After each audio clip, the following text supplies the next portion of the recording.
your forewarned weather. Welcome back, everyone. Thanks for sticking with us. I got to show you guys these pictures. If you weren't able to catch the beautiful reds of the northern lights today, which a lot of us weren't thanks to the cloud coverage, I got you covered. The cloud coverage helped us get red in a different way. The sunset really pretty from Salt Lake all the way down to Cedar City, Clearfield, West Haven, looking pretty really no matter where you were. Hopefully you guys were able to go out and catch that sunset. It was a really pretty one. Those clouds I was talking about are starting to move out, but we do still have some cloud coverage present, and that's going to be the case for the next few hours, tapering off slowly throughout the night.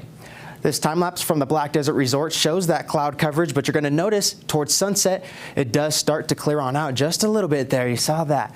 Really pretty there. Temperatures right now are in the 40s and 50s across the state. 40s for northern valleys, 50s and 40s for southern valleys, 57 degrees in St. George. All right, let's take a look at what to expect for the rest of the night. By midnight, we are still going to be in the upper 40s to low 50s along the Wasatch Front with partly cloudy skies. Clearing on out, mostly clear by 5 a.m. with temperatures in the 40s across the Wasatch Front, and then warming back up to the 50s, upper 50s by 10 a.m. with mostly clear skies. We're going to be warming fairly quickly tomorrow, but we do have an inversion haze.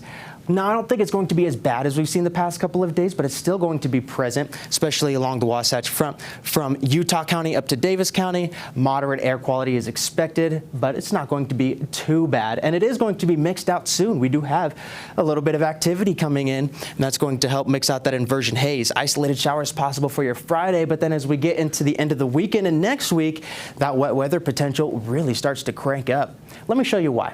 We have this high pressure in place right now. We have a nice southerly flow tomorrow that's going to bring that warm southern air across the state, bringing the warm conditions, which means we're going to be well above average. This cutoff low starts to make its way back into the western United States. That's going to bring cooler temperatures and showers as we get into the weekend, Saturday night into Sunday morning. And then we have a reinforcing shot of cold air and moisture, bringing even chillier temperatures and keeping the region locked in with those showers all the way through the middle of the week. And then we could get hit with another round trailing right behind this one. So the weather pattern is changing and we need it. It's been a dry November.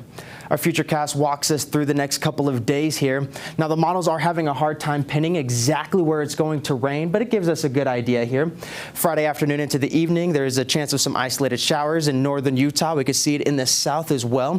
Clears on out a little bit for your Saturday, but by Saturday afternoon, southern Utah could start to tap into those showers, and that's going to push further north as we get into late Saturday night and Sunday morning. You can see that there.